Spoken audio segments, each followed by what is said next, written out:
All right, moving into conversation books. Now we're going to talk about like a bit more than just what happened. Conversation books are typically kind of small, portable, notebook type books that will have remnants in them, pieces of things from various activities, perhaps photographs of places the person has been or the individual engaging in different activities, and they're all placed in there. So by remnant, I mean, so here's a remnant. If I were making a conversation book for myself, I could take out my name card and I could put that in my book. So this is a remnant from being here, right? If I go to Starbucks, I can have a Starbucks napkin. That's a remnant from being at Starbucks, right? If I went to a movie, my ticket stub is a remnant from being at the movie. So things that represent an activity or a place, that's what we mean by remnants. And so we'll put one remnant per page.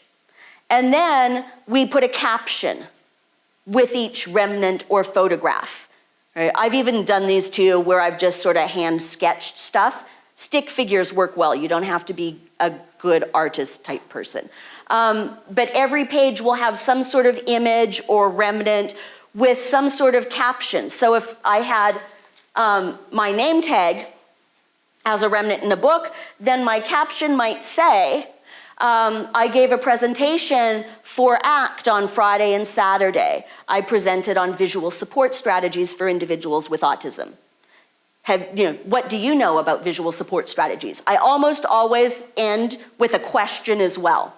And the reason being that you're gonna have this conversation book that has many pages with different kinds of media and then different comments, right? If it's only comments, what ends up often happening is that the conversational partner kind of just takes the book and goes, oh, you gave a presentation at ACT, okay, flip.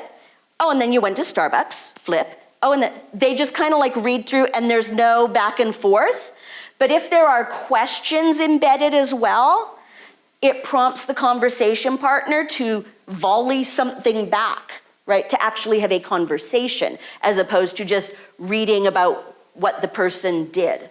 Does that make sense, right? So I'll usually have at least a couple of questions. Do you like? Do you know about? Have you been? Where do you like to go? What do you order at Starbucks? Or anything that's kind of relevant to the topic. These are things that have to be updated regularly, right? So that's an important thing. If you're using a conversation book, you don't want to leave the same things. I gave a workshop for ACT, I went to Starbucks, whatever. You don't want that staying there for weeks and weeks and weeks. Because what will happen is every time someone sees me coming, oh no, there comes Brenda with her conversation book again. It's probably got the same 4 things in it that we've read about now 12 times, right? It's boring, right? It's just like the people who try to engage you in conversations and every time you see them, they talk about exactly the same thing and they say exactly the same thing and pretty soon you look to avoid those people because it's boring, right? So we want to make sure that we're changing what's in conversation books so it's always new and interesting, especially because a lot of our individuals aren't necessarily coming into contact with many different people. They're usually coming into contact with a smaller set of the same people. So once that smaller set of the same people have seen the information, they're going to want to see something new, okay? Ideally, co-construct the book with the person, right? So that means I would sit down with my student or my client and let's gather your remnants. Here are some options. What do you want to put in your book? Let's put that in. What do we want to say about that? If the person can tell me what they'd like it to say, great. If they can't, I'll give some options or I'll ask a question. Do you want to say what you drank at Starbucks? Yeah. Okay, let's write that in. Right? So those kinds of things. So I've got a video clip. It is an older clip, so the audio is not great, but I wanted to kind of give you a sense of what a conversation book kind of looks like. This is actually really cool. This is from a bunch of training materials that came out of Australia many moons ago. Where they used individuals with developmental disabilities as the key actors in the clips to demonstrate the different strategies that they wanted to demonstrate. So that's always kind of a cool thing about these clips, is that the people with developmental disabilities participated in the creation of the training materials. But I'll warn you, it's a bit fuzzy in terms of the audio, but you should be able to get a sense of what's going on. Oh, that's old news, Annie. How about we take out Luciano's pizza restaurant menu? So that's old news. They're like going to to take talk out about? the restaurant menu. Oh, okay then. This is when you were very young. Keep the chat book up to date and choose keepsakes or mementos that appeal to the individual. Okay, so they're going to take a new picture, something interesting. He's writing about it. Okay. She went We'll do that after shopping, this. that's what she bought, Chat and she's books showing allow him, the I want individual this in my to book initiate as well. a conversation. I'm going to They stop may need the a clip reminder. 'cause it's not playing well. It plays nicely on my own computer by itself, but it's not translating well over. But it kind of gives you a sense of what I mean by co-construction. I'm going to sit with the person. We've got some options of things that could go in the book. I'm going to help put the sentences together because you can't necessarily do that, but you can have choices and input in terms of what goes in. Does that all seem kind of logical? Okay. In terms of teaching individuals to use conversation books, because again, none of this is, here's your conversation support, or here's your communication support, go forth, communicate, right? It does not work that way. All of this requires teaching. This is not a just like, here it is, go forth. I say that when I talk about when I do the iPad workshop, I say that an awful lot because that's what happens with technology all the time. Like, here's your technology, go forth.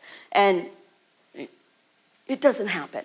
You have to teach, right? So you want to set up some kind of short teaching sessions in natural settings, right, where you would have conversations naturally.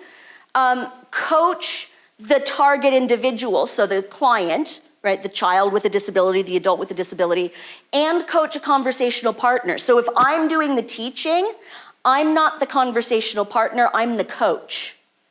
So I'll have my client and the client's friend, or the client's parent, or the client's sibling. And I'm going to coach the two of them in using the conversational book to have a conversation, right? So I want to teach my client to use the conversational book to share information, flip open, turn to pages, show pages to your conversational partner. And I want to make sure that I'm teaching conversational partners to respond appropriately. No, this is not a book for you to just take and read while the person sits over there. That's not what this is. This is the book remains between you, and you read the sentence out loud, and if there's a question, then you answer the question. And I might have some little hints like, ask some yes-no questions. If the person has yes-no response, ask yes-no questions about the topic. Or if you have pictures on your phone related to the topic, show the person, right? I might have some little cues. Sometimes I'll even put those instructions right on the front cover of a conversational book, because then any conversational partner that the person encounters, if I haven't provided any coaching, if they haven't received any coaching, at least they have, the top 3 hints to using this book with the individual, right? But ideally we want to do some teaching, especially with the target individual, but also with some conversational partners so that we teach them how to be good conversational partners. And then we want to teach some additional skills, and this is particularly directed at the target individual, the student or the client. So teach some of that turn taking, right? Sometimes I have to teach the individual to share the conversational book. It's like, no, it's mine. Well, you can't have a conversation if you don't show the book to somebody else, so we have to sometimes work on that. I also try to teach people conversational fillers. So even if they don't have a lot of speech, I might teach them, can they do the uh-huh sound, or yeah, or even the smile and head nod? Because here's the thing, if you're a person who's compromised in terms of your ability to engage in conversation, and it's an awful lot of work and it's difficult for you to produce conversation, if you can do some things to keep your conversational partner talking, it's less work for you.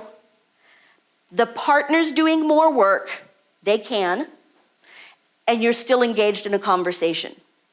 So if I can teach my client the things to do to look interested and to encourage the conversational partner to keep talking, that's a really good thing, right? Otherwise, what you end up with is they read through the book really quickly and in 3 minutes the conversation's done, right? So, but if you teach some of these filler skills, and I've taught people to say and, right? And that's a great way. And then you just pair them up with conversational partners who like to talk, right? And it's a match made in heaven, right? It's perfect. You can also do this on tablets. And again, I talked about Pictello yesterday.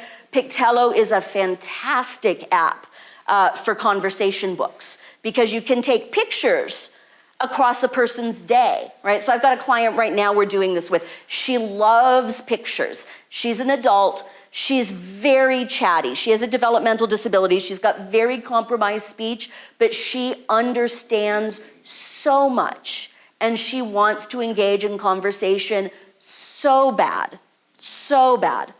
And so what we're doing with her now, she's got the Pictello app, and as she goes across the day doing things, they take pictures of different things that are happening. And then at the end of the day, she sits with her day staff person. They go through all of the pictures and they put it into a book for that day. So in Pictello, you can make multiple books and you can save multiple books. So she'll have a book that's Saturday, October the 21st. And then page 1, I went for a walk in such and such a park this morning with my dog. Do you like to go? Have you been walking in this park before? Some sort of question. Page 2. Then I went home and did some chores. I had to vacuum my house today. Vacuuming is the worst thing. What chore do you hate? Next page, right? And now she's got, at the end of the day, she's got a whole set of pages about her day that are voice output, so she can press a button and it talks. She's got the photo to show people, right? And now she can have conversations. And even more, she has family in Ontario, and she loves to FaceTime. But she gets on FaceTime and she can't speak, so she doesn't have anything to say. But now she's got conversation books. So she'll get on FaceTime once a week, and she's now got a week's worth of books. And she'll go through and pull out particular pages, hit play, and the person on the other end, her family members, can then have a conversation with her. But this has made just a huge difference for her because she can have conversations. And she's also got some really nice fillers, right? She's got really nice intonation. So people will say something and she'll go, huh? Right? Tell me some more, right? Or she'll make other kinds of sounds that are, huh? And right? Oh, I like that, right? And people know her. People who know her can kind of read her sounds. It's not hard to read her sounds. But now she's got these really great ways of conversing with people, either physically on the spot, but also virtually online. And it's working beautifully for her, right? So Pictello is a really, really nice app to use for this. So in terms of communication skills, right, really important to recognize that there is a lot more to communication interventions, AAC interventions, than just making choices or using a communication book or teaching PECs or using conversation books. I really wanted to give you a sense of some of the options that are available so that you can kind of think about, oh, what are some things I might do with my child or my student or my client? There are individuals who are going to need much more intensive support in terms of AAC, right? This would be a nice starting point, but it's not sufficient, right? So lots of individuals need much more robust AAC systems. They're going to need something much more complex. So again, it's important to work with people who have expertise in that area. If you have an individual who needs more than just kind of some basics, it's a good idea to work with someone who has more extensive experience in developing communication supports and implementing communication supports, because there is a lot out there. Regardless of what you're going to use, model, right? So I hope, if nothing else, that you're walking away with that. Model use of whatever system. We don't expect infants to learn to talk without talking, right? We would never like place an infant in a silent chamber for a year and then take them out and expect that they're going to speak. Nobody would think to do that. But effectively, that's what we do with AAC users. When we don't model AAC, that's effectively what we're doing. Like, you've got this thing, but I'm not going to show you how it's used. I'm just going to expect that you'll figure it out. And these are individuals who have a lot of challenges otherwise. They have difficulty figuring things out anyway, and then we're going to give them some sort of communication system and just expect that they're going to figure it out. It's not very likely, right? So it's really, really important to model, right? So work with people if you don't have the skill set, or if you need something more complex. And again, everything that we've talked about, you know, that's just the beginning. There are much more complex AAC systems that people are now using mostly on iPads, right? Because these used to be $10,000 devices that you had to buy. Now that it's the cost of an iPad and maybe a couple $100 for an app, many, many people are using AAC apps. But again, what I'm seeing out in the field are a lot of problems around the use of AAC apps because again, it's like, well, I downloaded the app and I gave the iPad to the kid. He should go forth and communicate, right? And he doesn't know how, right? So again, there are all kinds of things around how do you choose the right kind of AAC app? How do you set up the AAC app for that person? How do you teach that person to use the app? What about modeling use of the app, right? So all of those things. And then the other thing that I often sort of recommend for lots of individuals, and particularly for individuals with autism, is that we start with low tech and then move to tech, right? So when I talked about PECs, right, a lot of times people are wanting to just give an iPad to a kid, we'll just use the iPad, right? If we haven't taught that kid with autism how to gain the attention of a communication partner, how to discriminate between symbols, right, all of those other kinds of skills, those are really important things. And I often find that doing those low tech first, where I can manipulate materials and kids can manipulate materials, you can see everything that you need to see all at the same time. We're not talking about vocabulary on multiple screens. I can teach the skills better first, low tech. And then what the PECs folk recognize and recommend, and they kind of go out and do a whole workshop on switching from PECs proper with paper and Velcro to iPad-based. They have a whole one-day workshop that they do on that. They recommend that that not begin until an individual has acquired solidly the phase 4 skills. They're creating sentences. And that at that point, we can start to think about transitioning over to a device with more success, and they kind of have a specific way that they go about teaching that. Certainly, can you start a kid with an AAC device right away? You can. If you're going to, you better be really, really good at teaching how to use that AAC device, right? Often what I find is that people don't know how to do that kind of instruction. And then the other problem that I find is that kids are accustomed to playing on their iPads. And now we're trying to make that iPad communication. And we had this conversation yesterday about if you're using your iPad for some sort of support type thing, then it should not be a play type thing. That is absolutely the case if you're going to use your iPad for AAC. So if you're going to use your iPad for AAC, it has to be an iPad that is AAC only. So you're not going to play games on that iPad anymore, right? Because again, as soon as you click off that iPad app, the AAC app to play a game or do something, it is effectively the same as removing your voice.